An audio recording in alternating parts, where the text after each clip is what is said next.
Viewers and subscribers, welcome back to Beating the Press podcast. I am your host, Rafa. Now, coming up in this evening's podcast, we're going to be taking a look back at the action in the EPL over the weekend. Chelsea going down to Newcastle and Liverpool being held at home by the mighty Arsenal. Now, joining me this evening to review these matches and to talk some EPL football, we have returning to the podcast, Christoph. Good to be back, viewers. Yes, Christoph, we had a number of interesting matches over the weekend and a number of interesting results as well. None more so. We have to start things off, Christoph, in the battle for fourth. And it was a mixed bag of result in terms of that battle. First, we saw Newcastle taking care of business versus Chelsea. What was your impression of that game? And would that 3 points seal Newcastle in that top four, cement them in that top four? Cement them in the top four. Yeah. Ooh, let's I see, mean, 66 this was almost like points. a Champions League 6 pointer. I mean, 3 points more than Chelsea, and now Chelsea technically have lost those 3 points as well. And looking at the table, what are we seeing? We're seeing where Newcastle is pretty much right there in the mix. So I think that result should cement Newcastle in the Champions League come next season. I don't see any way back with 2 games remaining for them not to finish inside of that top four. They may need some help or some results going forward, but with the likes of uh Forest drawing with relegated Newcastle, that was one of the big results over the weekend. Forest being held to a draw. I That was a mean, bit of a shocker, to be honest. Strange, because what we've seen from Leicester is they've really struggled to kind of get points, and they're basically. I think we can say the bottom three is definitely getting relegated. They nothing can save them right now. So yeah, for sure. But I mean, that top half of the table, once you take Liverpool out of the equation, you're looking at Arsenal on 68 points, Newcastle on 66, City on 65, Chelsea 63. They and Aston Villa are sitting on 63. Chelsea just ahead of them on goal difference. And then Forest rounding out the top seven, which would still get them European football, but just not Champions League. They're sitting on 62 points. So really, all still to play for with the last 2 games. But for me, my money, I would definitely have Newcastle in the top four, top five with the results that 2-0 victory over Chelsea for sure. Chelsea still in with a shot. City, of course, still in with a shot as well, a point behind Newcastle. They too had a shock result as well, Christoph. oh, Man City. What's yeah, Man City. I mean, these are some shocking results when I thought these teams would get the victory. I mean, City 0-0 versus relegated Southampton. Who would have predicted that scoreline? That was a shocking scoreline. I thought that was an easy 3 point for Man City, but Southampton had said, no way, you have to come here and take it from us. And take it, they could not. We saw the return of Haaland, and that possibly could have put the City team off slightly with him just coming back and being trust into that starting 11. So they were held. Newcastle won their game versus Chelsea. Forest held two again against relegation opposition in the form of Ipswich, and they were held to a draw. So it's almost as if no one wants that top four. And of course, Arsenal held by Liverpool as well. So no team really pulling away and really separating themselves in that top four race. So it's all to play for going down into these last 2 games of the season, Christoph. Are you still sticking with your prediction of those teams to finish in the top four, or would these results have somewhat shifted your thinking? I think if Nottingham Forest had won their game, then I would probably have stuck with what I said, but it looks like there's going to be a shift. I don't think what I had predicted because I had said Liverpool, Arsenal, Nottingham Forest, Man City, I think is what I said. Yeah, I don't think that's going to be the case anymore. I think Nottingham Forest may have just lost out, and I think Chelsea may have just lost out. Not to say it's still two games left, and all the well, not all these teams, some of these teams do look potentially shaky. Um, Well, Chelsea, I mean, for Forest has West Ham and Chelsea as their two remaining matches. So, I mean, it's possible that it could come down to that game versus Chelsea for Nottingham Forest, in all honesty, as well as Chelsea themselves. So that game, if both teams were to win their next fixture, it would definitely boil down to that game because, as mentioned, Chelsea is on 63 and Forest is on 62. So if both teams win their next game, Chelsea would move to 66, Forest would move to 65, and then it would come down to that final game in terms of a battle between Chelsea and Forest. And same thing you could say for Aston Villa. So to be honest, it's all to play for, and City is not out of the woods either. They are on 65 points. And Newcastle just ahead of them on 66. Arsenal hovering on 68.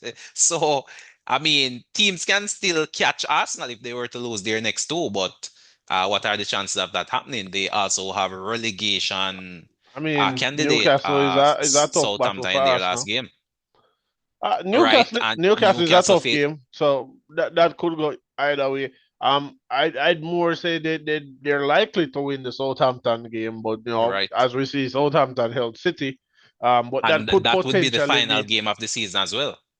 right. So who does Arsenal have left in their last two fixtures? They have Newcastle, Newcastle and Newcastle, Southampton. and Southampton. What about City? Who does City have? City plays Bournemouth next, So and City then plays Bournemouth next, and they also have Fulham. So right. Bournemouth and Fulham. Those are two winnable games for City. So I think City should be clear. I had predicted City to be clear.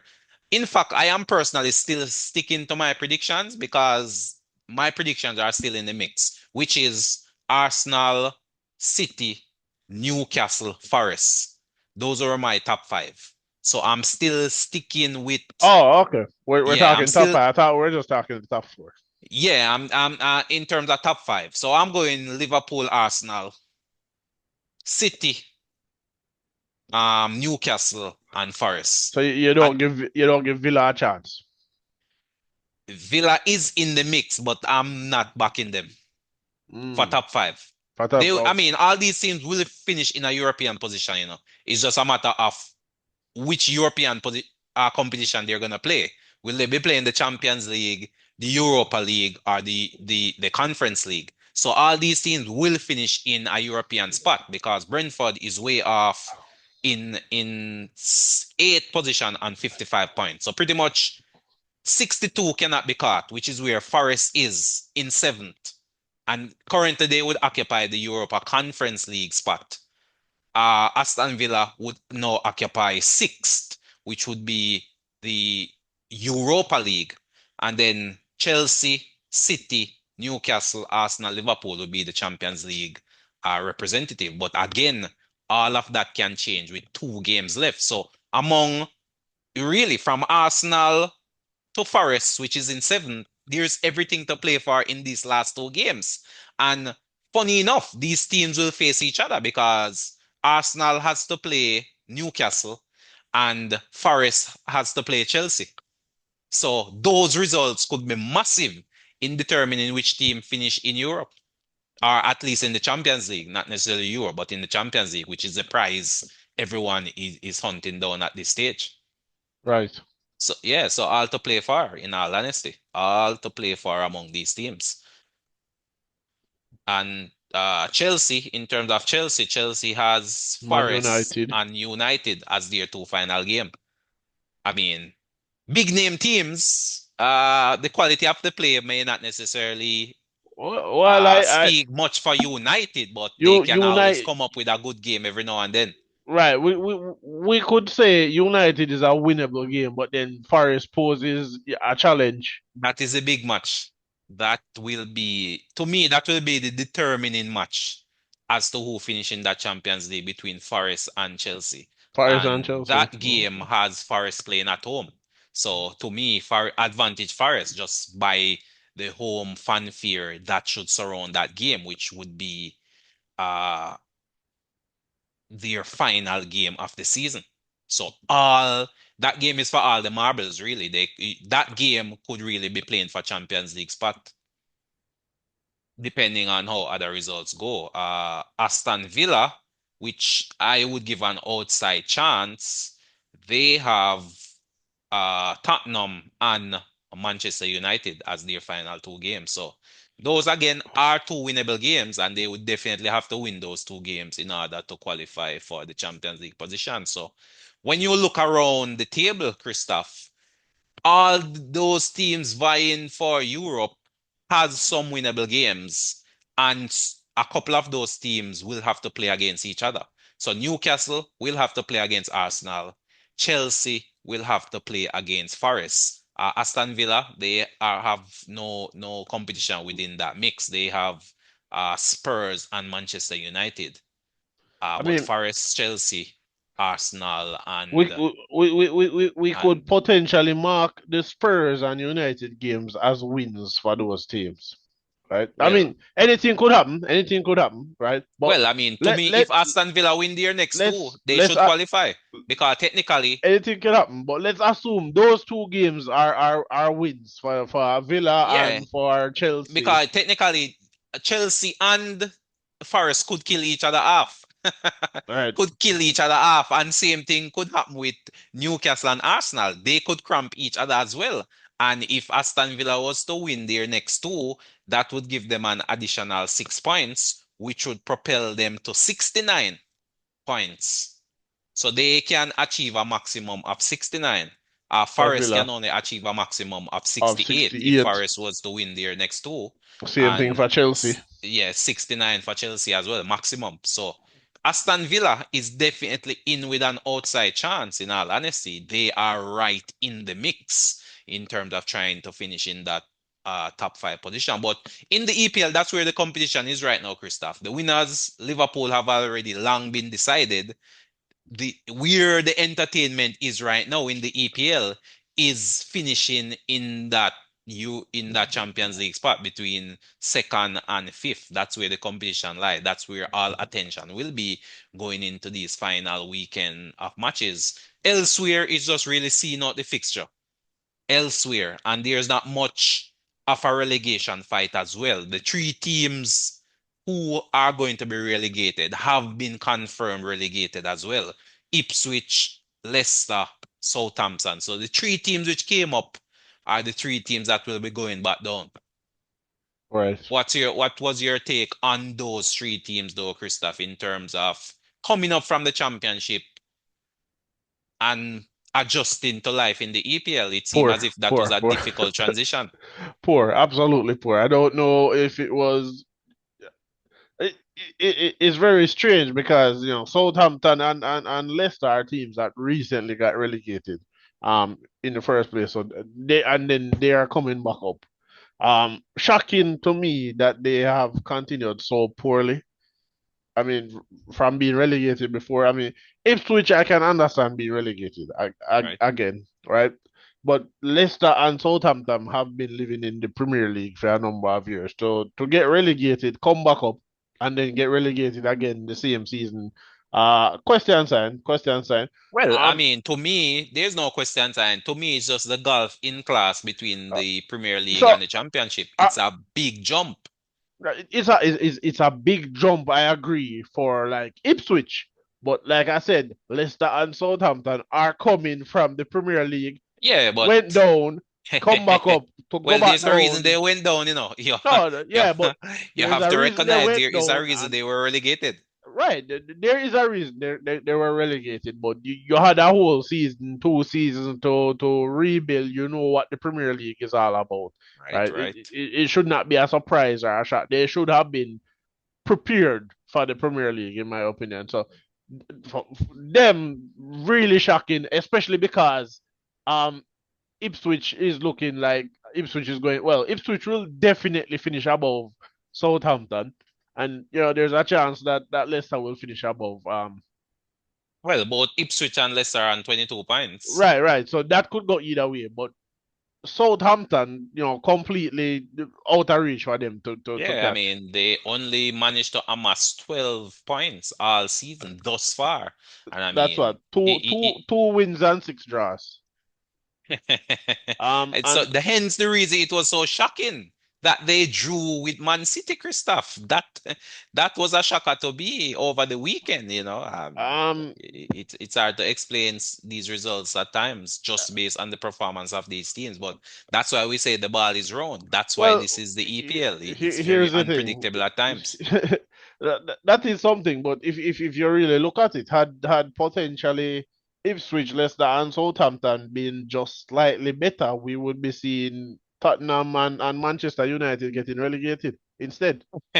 Had they just Well, had even Ipswich and Leicester just been marginally better, you would be seeing United and Tottenham get relegated this season. right, because technically, uh, there still is a possibility that both Spurs and United won't necessarily make that safety benchmark of 40 points. Usually they say once you are able to achieve 40 Right, but points, then they're safe. They're not relegated. right, 22 points, right. they're not going to catch. Yeah, yeah, I mean, they're safe, but I'm just saying that safety net of 40 points is usually what Okay, all right, um right, right. newly Promoted promoted teams teams need. aim for, you know. Okay, 40, once you meet that benchmark, very rarely does a team get relegated if they make it to 40 points. So if United or Spurs were not to gain that 40 points, then maybe any other season other than this one, then they would be relegation candidate. But right. yeah, I mean, two very poor seasons. But silver lining, these two teams will face each other in the Europa League final. So there is indeed a rainbow at the end of the tunnel for potentially one of these teams, you know, the opportunity to lift silverware come end of the season and could end their season on a high, you know, something positive to take forward Uh, going into the next season. n- uh, Regardless of if they win the Europa League, whichever one wins the Europa League, um, I don't think that there is it's not cause for celebration for them. Well, It I mean, it's no. a trophy in the cabinet. Uh, It's to add to your CV. I mean, definitely, I would celebrate, but No, obviously, it no, was a no, poor no, no, season. But no, no, no, no, no. I'm not saying the trophy doesn't add to the CV. I'm mm, saying, regardless of if they win it or not, Man U wins the Europa League, Tottenham win the Europa League. There are because of their position in the league. right. There is no cause for celebration, in my opinion.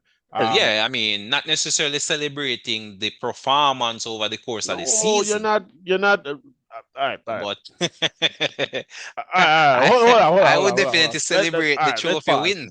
All right, all right, all right, all right, all right. You're in a competition. Let's say, hypothetically, let's say Manchester United and Tottenham were in those relegation spots, right? Right, Let's say one of them went on and win the Europa League. Should they right. celebrate the Europa League? Yes. Do you think they Yeah, should of course. It celebrate would that? be a That bittersweet situation despite for sure. despite the fact that they're getting relegated, they should still I- support. I- Still, of course, you have to Okay. celebrate every trophy. It would be a bittersweet moment if they were to be relegated, but that's not the case here. They finished very low in the table, Would they still get a Champions League spot? but of course, because the competition rules state if you win the Europa League, you should still be in the Champions League. So even if they were Has playing in the championship, they could be playing in the Champions League as well. That So would be very interesting to see. of course, yeah. I mean, the rules state if you win the Europa League, then next season you're automatically qualified for the Champions League. So even if they were to be relegated, hypothetically, as you say, then they would be playing in the championship, but also competing in the Champions League as well. Uh, I'm not sure if that has happened before. I'm not sure. Possibly. I'm not 100% maybe, sure though. maybe. But It seems like something that would not have happened before, but well, maybe. I think it was Liverpool, to be honest, that changed that rule because the competition Liverpool had won the Champions League but finished outside the top four. Yes, yes. And the competition rules state that the defending champions must enter. And as such, England got what, five And teams that year. exactly, exactly. So I think it was a rule which came about, or the rule got changed uh for when Liverpool had that situation where they won the I, Champions League but finished outside the top four. So UEFA had to make I some don't adjustment to the I don't rule. think that they didn't change that rule immediately. They changed it like a couple seasons after, I think. I'm not sure, but I definitely know Liverpool was the benchmark which uh, rendered that change because I don't think it had happened before. It had not happened before where the defending champions had finished outside of their country's top four and pretty much would not have qualified for the Champions League the following season. I think Liverpool was the first team for that to occur. So, UEFA had to step in and made some sort of exemption to allow the defending champions to enter the competition, even though they were outside of the top four in England. So, interesting times ahead for sure. But in terms of managerial casualties, Christoph, who are you looking to go? I mean, I'm hearing over Spain that Ancelotti is now the new coach of Brazil, That and that Xabi was Alonso may be taking up the Real Madrid mantle come the summer. it was I mean after Madrid had dropped out of the Champions League, it was already confirmed that his last game. They already said what his last game was. They were going to do away with him. To be fair, in my opinion, while Madrid was, in my opinion, still obviously people are going to say otherwise. They're second in La Liga, blah blah blah. I thought Madrid was very poor this season. Um, whether or not that speaks to the quality in the rest of the La Liga, that they're still in second. I thought Madrid was poor. I think um the two things for them. The bringing in of Mbappe kind of unbalanced them, given that he and Vinicius both like to occupy the same space, and as such, you don't really see either of them flourishing as they should. Right, Um, right. I can agree with Second that for would sure. be the retirement of Cruz. They did not adequately replace Tony Cruz, and as such, that midfield has been very unbalanced. Right, and And the aging of Madrid as well. So it's not the only right, Cruz, but technical. It's almost like you lost two linchpin in your midfield, Madrid and Cruz, at the same time without adequately addressing these deficiencies, as you right, mentioned. And then, of course, that compounded with a few injuries here or there. Valverde was out for a minute. Camavinga was also out as well. And to me, they were also a bit weak in the center back position also. So a rebuild was there, and Ancelotti, as you said, failed to strike the balance. But it's a tough job being the Real Madrid manager at times, if especially if players are not performing. So I mean, a great coach. He shouldn't have any difficulty getting a job. He's already I gotten mean, the the Brazilian, Brazilian. I right? mean, it could be that it could also be that this might be the end of Ancelotti, coaching clubs, and he might just stick to international. Maybe Right. he's potentially tired of the day to day Yeah, of yeah, running a definitely, club. definitely. To me, this is almost like pre-retirement Ancelotti, Right, right. So so to speak. we It's might like a not see pre-retirement Ancelotti back in club football potentially. He could just go potentially. straight. He could go straight back to club football after. He could go because there's no telling how long he will last in that Brazilian hot seat as well. I mean, Right. I mean, it's Brazil just that. isn't playing the best football right now, and the expectations of Brazil every World Cup is to win the World Cup. So if Brazil fail to win the World Cup, I don't really see Ancelotti taking on another campaign to take Brazil to the following World Cup. In all honesty, it's this one or bust. So I agree. I'm I not sure agree. where Brazil either I he's gonna mean, have to use what is at his disposal now and put Brazil in a new system, get them organized and playing some good football, or he's gonna have I to I search deep think and wide to get the right players. I think Brazil is adequately stocked in a lot of the positions, and we have Anthony hitting that Ballon d'Or farm. So you have the right side is Well, I think definitely where they may be missing is a number nine, maybe a Well, central figure to put well, the ball in the back of the maybe net. maybe by next year Gabriel Jesus will be And fit again, and well, I in mean, form for them. the good thing is there are a lot of players to choose from. So Yeah, it's up they to Ancelotti to find the right yeah, mix of players. yeah, like you said, to me, Brazil is fully stacked in almost every position except probably nine.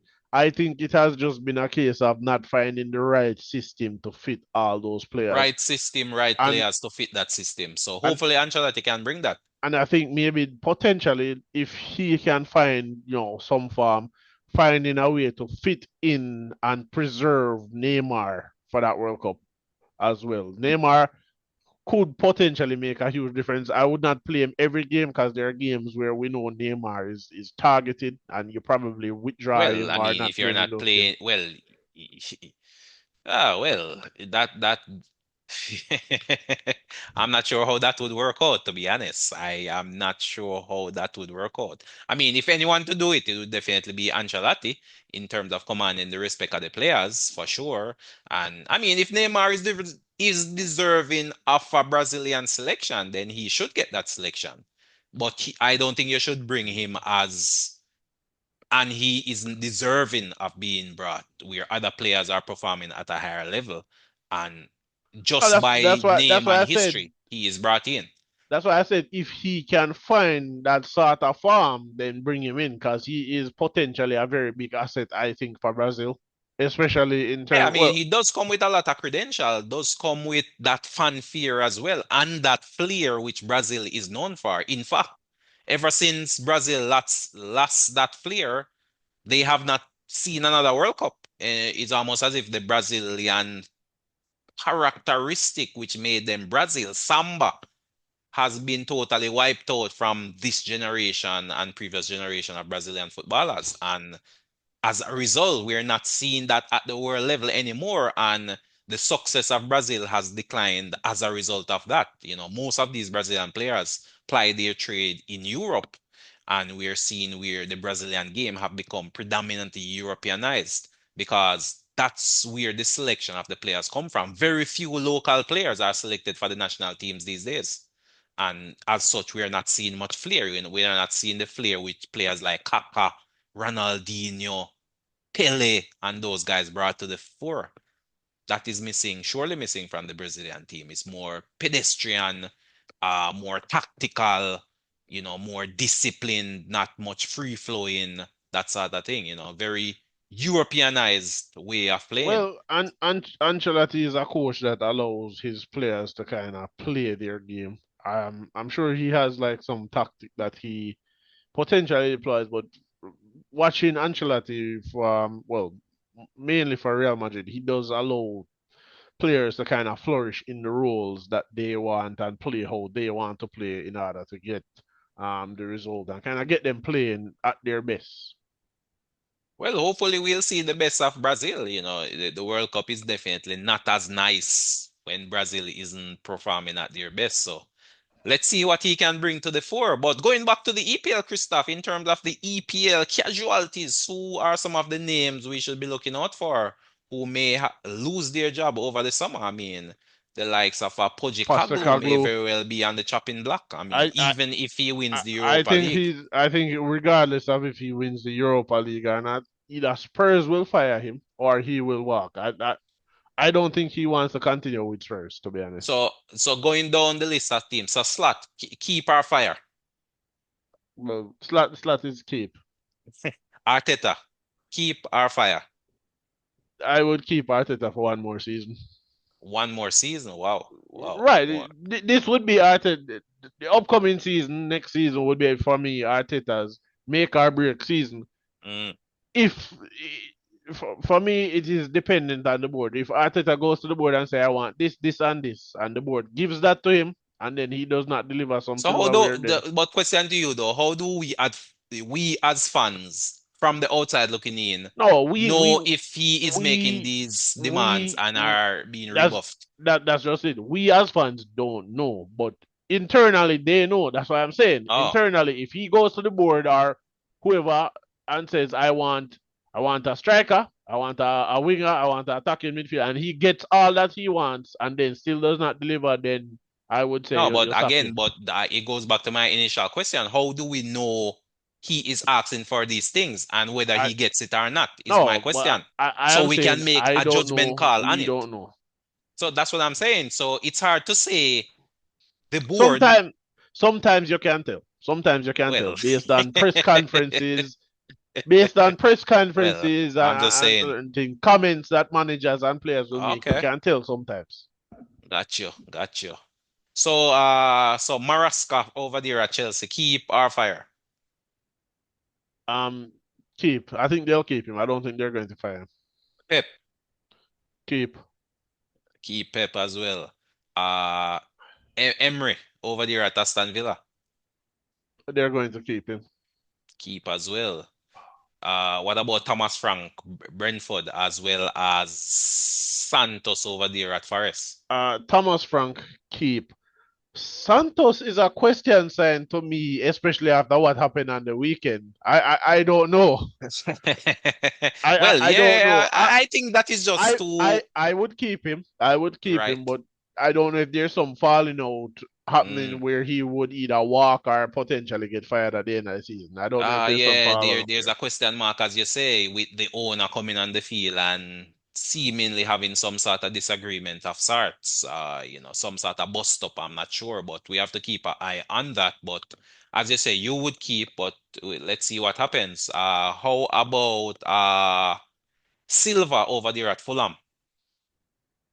Keep, Keep Silva.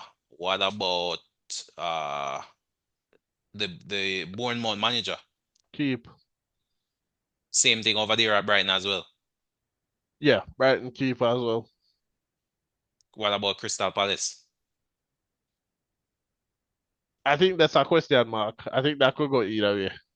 Mm.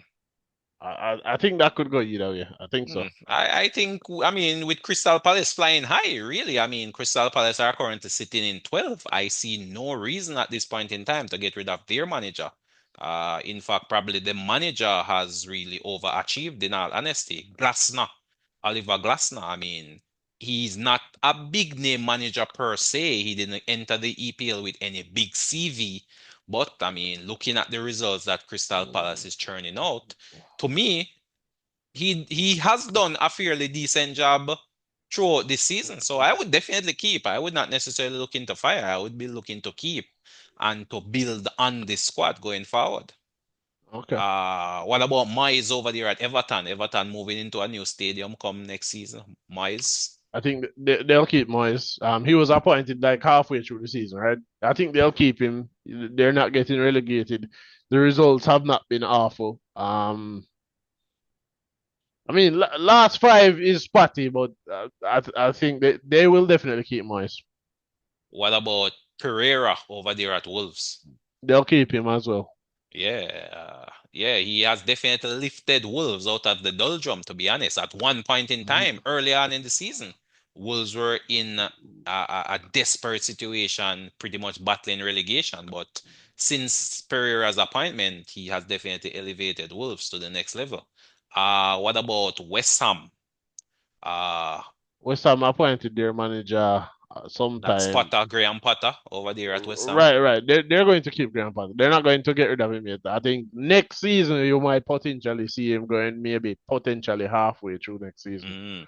They'll Oh, keep so him. he'll definitely be one of the odds-on managers to be fired early then if results doesn't go well in the first Yeah, half of West Ham. definitely. What about Amarin over there at Manu? My Amarin won't be fired this season.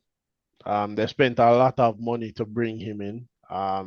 He did not get a full season. They're not going to get rid of him yet. If he had started this season as Man United manager, he would have already been fired.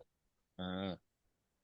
So he could be on the chopping block come next season, is what you're It- saying. If Manchester United are off to a poor start, I don't. what It's says you? not necessarily a poor start because you poor start you could lose your first two games and then you do No, well let's for the remainder say of the season. after the first 6 games, Manu is sitting in the bottom half of the table.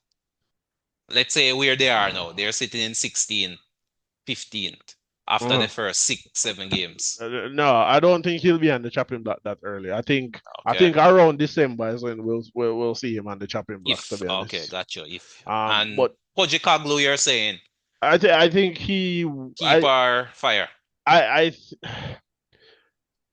if if or I was his future may be dependent on whether or not they win the Europa League. his future is partially dependent on that. I think Daniel Levy, if he does not win the Europa League, they will fire him. Mm, I think so. I think regardless of the result, they should fire him. But even if they don't, let's say Tottenham win the Europa League and then Daniel Levy decides to keep him, I still think Postecoglou should walk. I don't think he should stay at Tottenham. I see, I see. Ah, interesting thoughts there. Interesting thoughts there indeed as it relates to the managers. But we're quickly running out of time, Christoph. Any final thoughts as it relates to what we saw over the weekend? Any quick final thoughts?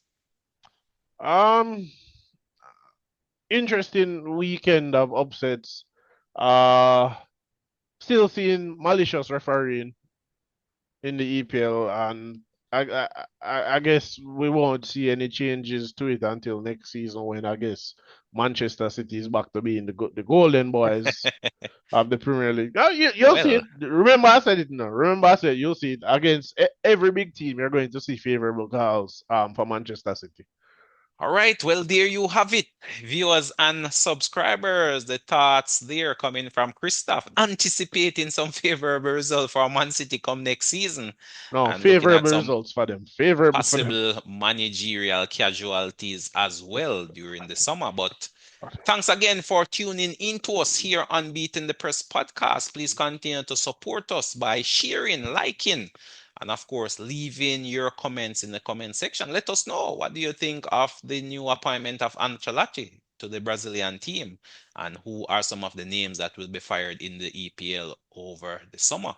But there you have it. Until next time, this is Rafa signing off.